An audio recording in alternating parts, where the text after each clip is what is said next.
Good afternoon, evening, nighttime, I think. Yeah, evening. It's the final video post of this class. All right, let's get the show on the road. Moving right along. Um, so, to address that first question, which is what was my reaction to the podcast?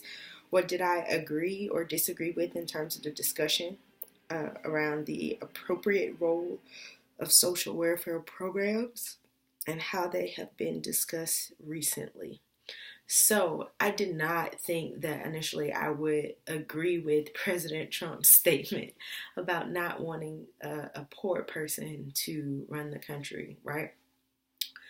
Just because that word has just such a negative connotation, and throughout everything that we've learned in this semester, it really is like it's got a stigma to it to say something or someone is poor, right? Um, I agree because essentially running this country is running a business. Really and truly it is at the end of the day. And you want to make sure that the country is profitable, right? Just like you would want to make sure any business is profitable. And while it may not come across like being in the business of social welfare is or isn't profitable, it very much so is, right? Who does it profit? Who does it benefit? Well, it benefits the people who use it, right? It benefits those who are on SNAP and Medicaid, TANF, those who receive Medicare, right? But it also costs us something. It costs, through our taxes. We pay for it. It's not necessarily like a free service that the money just comes out of nowhere or thin air, right? So in that aspect of his statement, I do agree. You don't want a poor person per se running the country. You want someone who understands budgets and who understands what all of those means in terms of getting us out of the debt that we're in instead of contributing to it. However, on the flip side, the comment, that was just a really silly comment to make, right? Yes, sir, we're aware that you're a businessman. And that's all personal feelings aside. But that word, again, has a negative connotation.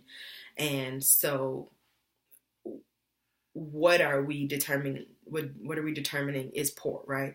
Like, are we saying that because a person was a previous politician and they weren't making, millions of dollars, then are they poor?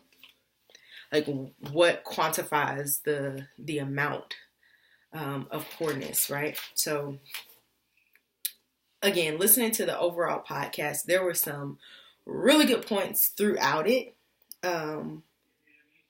About the social anxiety that people have when it comes to the stigma of being on welfare or being a recipient of any sort of government assistance or government aid. That was a really big one because, again, from the initial start of this class, I really got, I guess, my personal feelings put into check a lot, and having to look at this objectively instead of having been in the situation of a person receiving, benefits or that has received aid or help from the government, right? And growing up hearing things like being on welfare is like a bad thing, you know what I mean? Like, oh, we look down on those people. Those people are less than because they receive that. So the stigma of welfare was really, really running rapid. That's the thing that really caught my attention the most. And then the talking about how the SNAP program should have a requirement where it helps you find a job. And that seems to be like, from the discussion that was had throughout the podcast, that seemed to be, I'm sorry, I keep touching my hair a lot. My head itches and it just looks all over the place. But the discussion throughout the podcast, just the continual feedback is that people wish that the SNAP program gave them better guidance on how to procure wealth instead of just assisting them. Not that their assistance isn't appreciated, but if you give a man a fish, he'll eat for a day. If you teach a man to fish, he'll eat for his life. And then I heard a statement recently from the bishop at my church, and it was like super perfect for the situation, because he said, if you feed a man a fish, he'll eat for a day. If you teach a man a fish, he'll eat for life. But if you teach the man how to buy the pond, then he creates wealth for those around him. Right? And so essentially that's what the people are asking, right? Like, don't just feed us, teach us how. Help us to procure our jobs. That way we don't have to stay on the program. That way we can move forward and not fall victim, I suppose, to the government system. So that was something that was running throughout the podcast, especially on the end half. And then wages and poverty, definitely.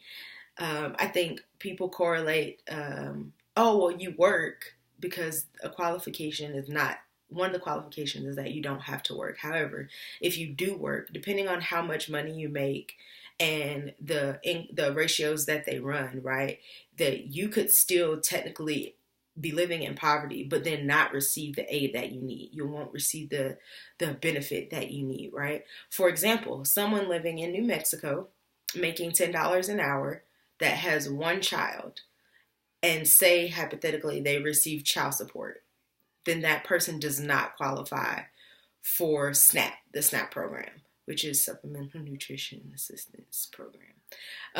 But they don't qualify for food stamps. However, on the flip side, even though that person is working, they still could use the additional help, right?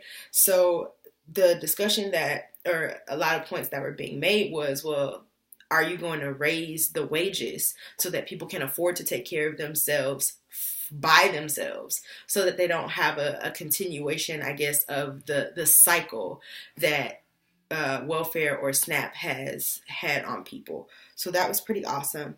And then racializing welfare. That's a thing that's been discussed. We've had posts about it. My thoughts have always been more personal than objective, but something I was able to look at in this particular case, right, is that just because people or policy racializes welfare, it doesn't mean that I have to make it a racial issue, right? Because objectively, a person that is in the social work field isn't staring or thinking about the person's ethnicity as they're receiving aid. They're just assisting them in receiving the aid. And so a thing that they pointed out in there was that white poor usually receive more empathy than African American, Hispanic, or Asian poor who get told to go get a job. And that's a real thing, right? Like, even with the discussion that we heard President Ronald Reagan give his thoughts, he talked about the welfare queen, and essentially he made that out to be an African American woman. However, it is because of racial tensions in this country that we turn social welfare issues into a racial issue, and it's not a racial issue. It really is a social issue. And so if that aspect of it can be addressed, then I do believe that will help take away the stigma as far as the racial issue. I mean, one can't end racism in a day. However, you can make your policies not be reflective of those thoughts. So that was cool. That was a lot about question one. My current thinking about social welfare in terms of the values that it has, and has it changed over the course of the class at all? If so, how? And if not, what anchors your thinking? The values that we display, I wouldn't necessarily say they are as Judeo-Christian as I originally believed they were at the beginning of the class. And my current thinking about social welfare policy is that it needs a lot of reform. But the difference is, again, I just spoke on it, I don't necessarily think it needs racial reform as much as it needs like actual policy changes and how things are being done, how handling of paperwork is being set, how they've taken social workers out of the field that is essentially for them, right? Like, these are all things that can be worked on and can be made better.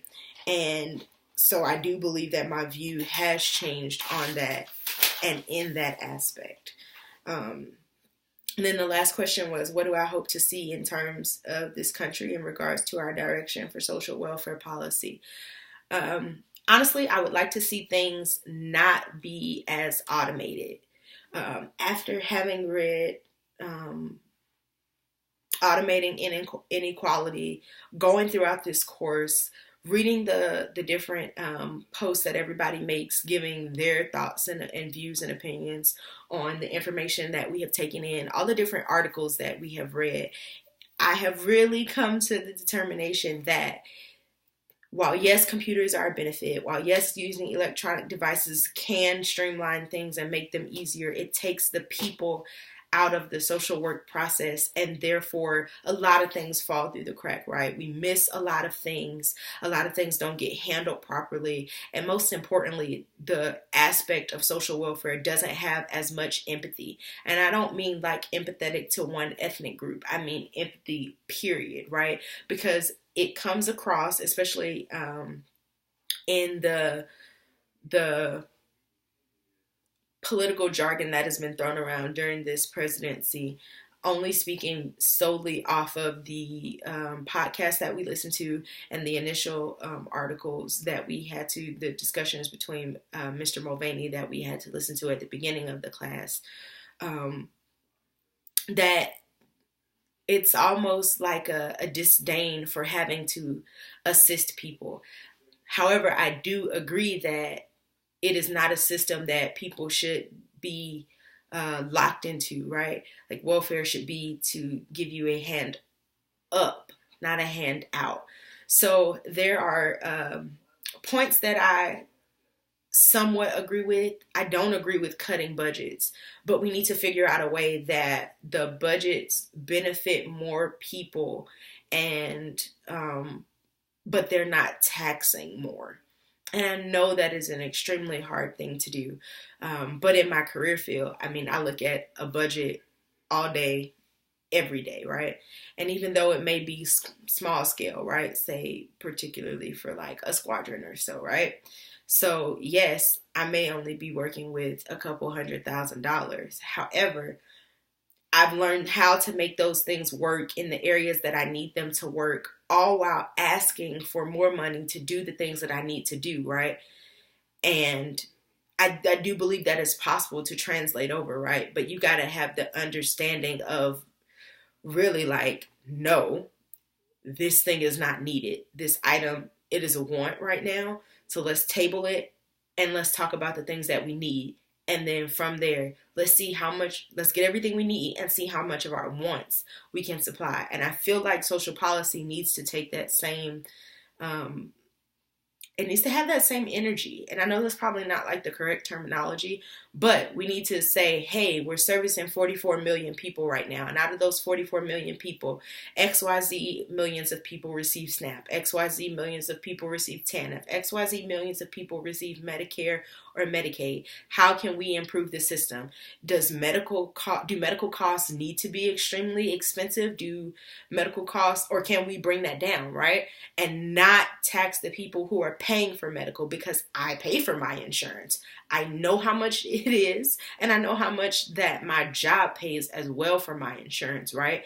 But if you look back, 10, 12 years, insurance wasn't that expensive, right? And then they have so many regulations that are, oh, well, if you have a pre-existing condition, then your insurance is higher, blah, blah, blah. Just so many things to take into consideration, right?